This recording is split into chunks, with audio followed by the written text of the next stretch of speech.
Shalom à tous mes chers amis. Alors Paracha Noach, on va voir ensemble un enseignement exceptionnel du Rabbi de Lubavitch.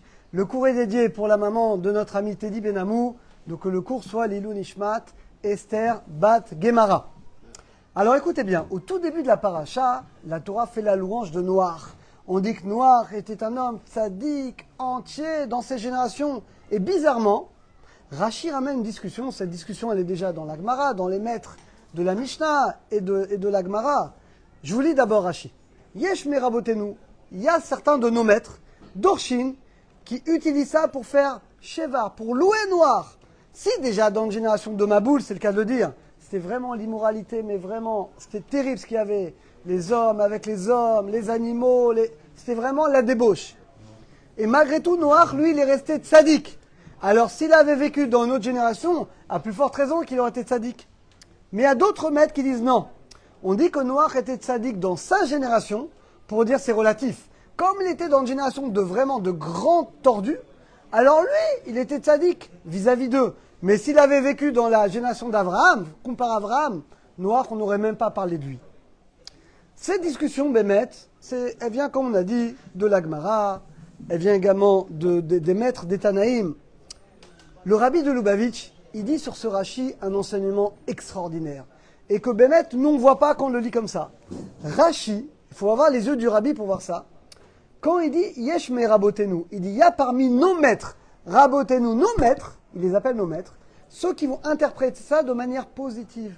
On va louer Noach. Nos maîtres, ils disent, si Noach, qui était tzaddik dans cette génération, il a vécu dans notre génération, il aurait été mieux. Quand après Rashi ramène le deuxième avis, il dit pas nos maîtres. Il dit, il y en a aussi, Yesh et Dorshim. Il y en a également qui interprètent de manière négative. De là, dit le Rabbi de Lubavitch, nos maîtres à nous, les maîtres du Klal Israël, qui sont nos maîtres? Les deux avis, c'est des grands maîtres. Mais nos maîtres à nous, ceux sur lesquels on va appuyer, c'est uniquement ceux qui voient Noach, et pas que Noach, ceux qui voient de manière positive. Nos maîtres, Rachid n'a pas dit nos maîtres dans ceux qui jugent Noach négativement. Il a dit nos maîtres que pour les sages qui vont juger Noach de manière positivement. Et de là, nous dit le Rabbi de Lubavitch, combien un juif, il doit s'efforcer de tout temps juger les caves et routes positivement.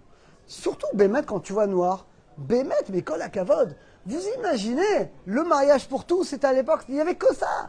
Tout, malheureusement, c'était la débauche, mais la plus grande. Les femmes mariées avant de se marier, les gens prenaient la femme sous la roupa avant d'être mariés, le droit de cuissage. Les hommes avec les hommes, il y avait les animaux. En fait, c'était la débauche, vraiment la plus grande, c'était terrible. Et lui, Noach, il a réussi, lui, à rester tzaddik, à élever ses 3 enfants dans la droiture, dans la rigueur, dans la Torah. En fait, il est vraiment seul au monde. Abraham, il y avait d'autres personnes, il y avait Shem, Ever, mais là, il était vraiment seul. Parce que Methuselah était mort déjà. Il va mourir juste avant le déluge. Et donc, finalement, Noach, malgré tout, il est resté tzaddik. Donc, Bémet, oui, on comprend, rabotez-nous, on va comprendre nos maîtres qui le jugent positivement. Et que Bémet, il a Bémet on doit le louer de manière extraordinaire, que malgré sa génération tordue, il a réussi à éduquer ses enfants dans la Torah, et lui, sa femme, à rester des tzaddikim. Rabbi Pinchas de Korich, qui est un élève du Baal Shem Tov, il dit quelque chose d'extraordinaire. Regardez, il dit celui qui parle bien des Béné Israël, des Juifs, et qui juge les Juifs positivement, il donne de la force à Michaël. Vous savez, Michaël, c'est l'ange dans le ciel qui défend Israël. Maintenant, qui va donner la force à l'ange de nous défendre dans le ciel? C'est nous. Quand tu parles bien des Juifs, tu juges positivement. Vous savez, je dis toujours les amis, en Israël, il faut parler que des bonnes choses. Des fois, il y a des choses pas très bien qui se passent en Israël. Tais-toi. Les gens disent, ah, mais c'est honteux. Tais-toi. Quand tu ouvres ta bouche, tu donnes des forces au Satan de nous accuser. Tais-toi.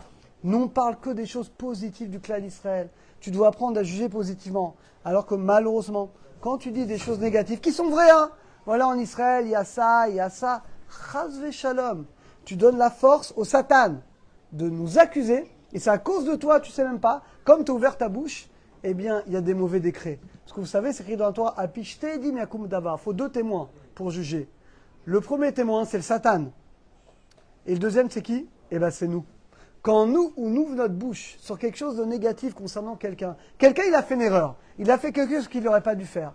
C'est-à-dire, on fait tous des erreurs. Mais si toi, tu le dis, tu mets en valeur ça, et bien, à cause de toi, finalement, tu déclenches finalement un jugement dans le ciel.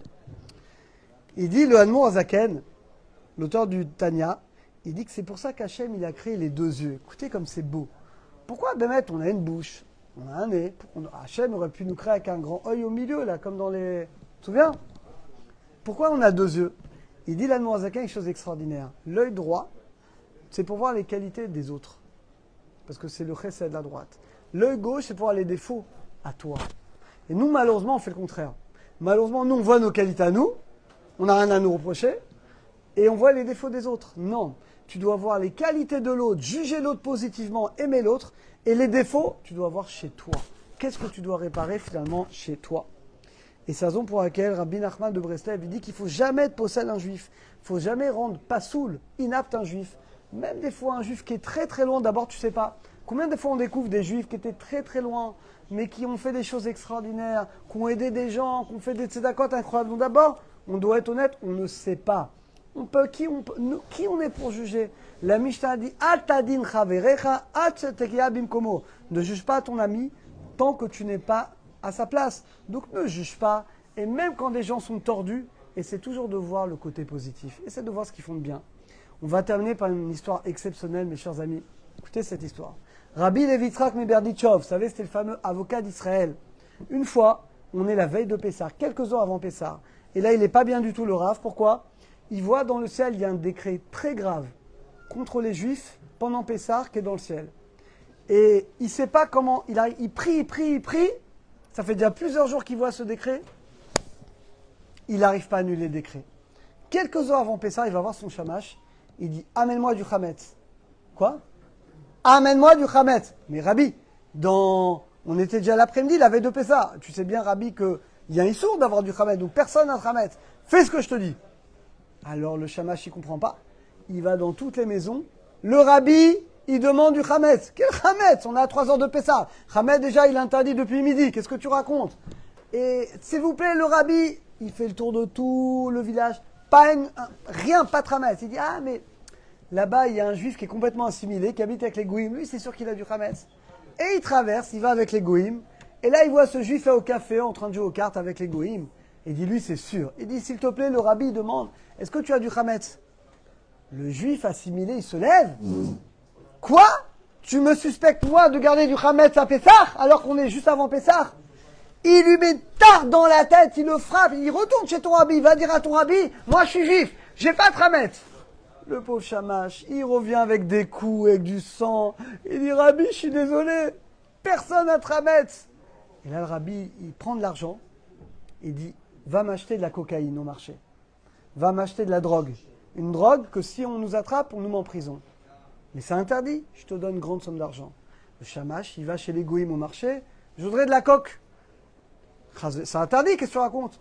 Regarde, il lui monte une liasse de billets. Il n'y a pas de policier, allez viens. Tac tac, il lui vend la coke. Il ramène la cocaïne à Rabbi Yitzhak Mikoritz, au Rabbi Levi Yitzhak Miberdichov. Et là, il lève les yeux au ciel, il dit, maître du monde, regarde. Les goïms, ils ont dit que ceux qui vendent la coke, de la cocaïne, la drogue, ils ont 6 mois de prison. Et malgré tout, avec un peu d'argent, on arrive à les soudoyer. Pourtant, il y a des policiers. Toi, t'as écrit dans ta Torah il y a 3000 ans. T'as écrit que la veille de Pessah, déjà depuis Khatot, on n'a pas le droit de conserver le Hametz. Il n'y a pas de policier, il n'y a rien. Et regarde, dans tous les juifs, même le plus assimilé, il n'y a pas un grain de Hametz. Alors, aie pitié de ton peuple et annule le décret. Quand il a dit ça, il a vu dans le ciel, on a annulé le mauvais décret contre les juifs. Vous vous rendez compte, mes chers amis, c'est le Gdolador, le grand maître de la génération. Il va prier, il va jeûner, ça ne marche pas.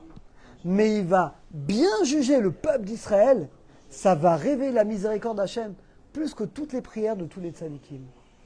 Cette histoire, mes chers amis, elle est extraordinaire. Elle est ramenée ici par le Rav Yoram Abergel, Zatzal. Et ça nous apprend, mes chers amis, combien nous, on doit ressembler à ce que dit Rashi. C'est qui nos maîtres à nous? C'est vrai qu'il y a toujours 2 aspects dans la Torah. Nous, rabotez-nous. On doit toujours apprendre à juger positivement. Que ce soit noir, que ce soit les uns avec les autres. Et même quand on fait des erreurs, qu'il n'en fait pas, on fait des erreurs. Mais tu dois toujours essayer de voir le bien chez l'autre.